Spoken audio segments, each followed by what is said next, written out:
On a ouvert en 2003, donc ça va faire 12 ans.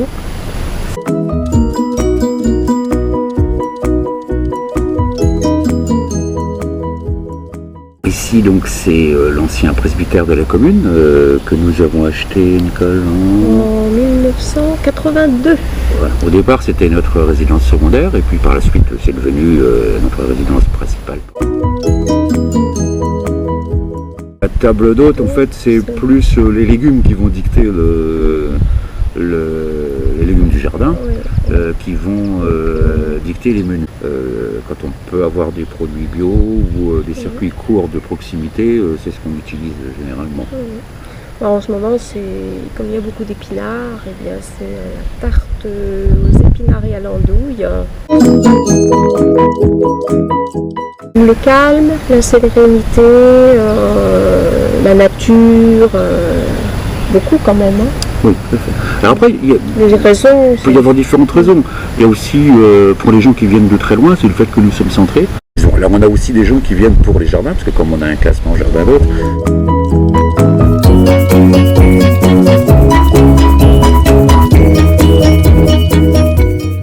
Là, en ce moment, il y a la visite du lac, évidemment.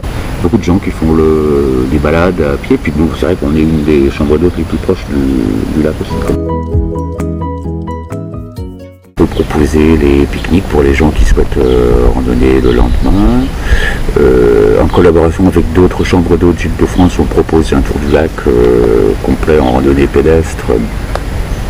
C'est-à-dire que les gens ont juste à se poser le premier soir et après tout est géré, les repas, les nuitées, les petits déjeuners, le portage des bagages et les pique-niques. Beaucoup de nos hôtes en fait viennent là pour la nature. Donc c'est vrai qu'en randonnée pédestre, il y a beaucoup de sentiers au bord du lac, les landes de l'Iscuit avec les allées couvertes, il y a le canal, la verre à vélo.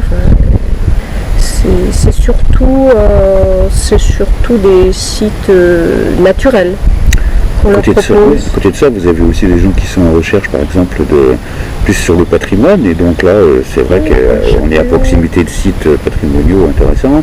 Savoir les forges du village, c'est les forges des Salles, l'abbaye de Bonrepos, beaucoup d'églises et de chapelles dans le secteur qui sont aussi très intéressantes.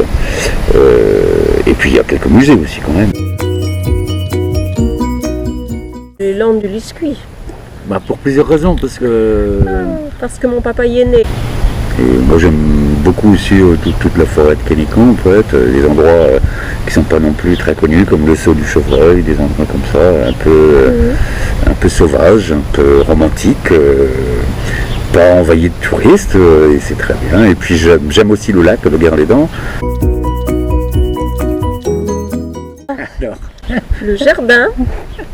Alors, le jardin déjà, beaucoup de jardinage. Moi j'ai la pêche, je suis pêcheur, j'ai aussi des responsabilités dans la société de pêche et on aime faire un peu de vélo quand même randonner un petit peu.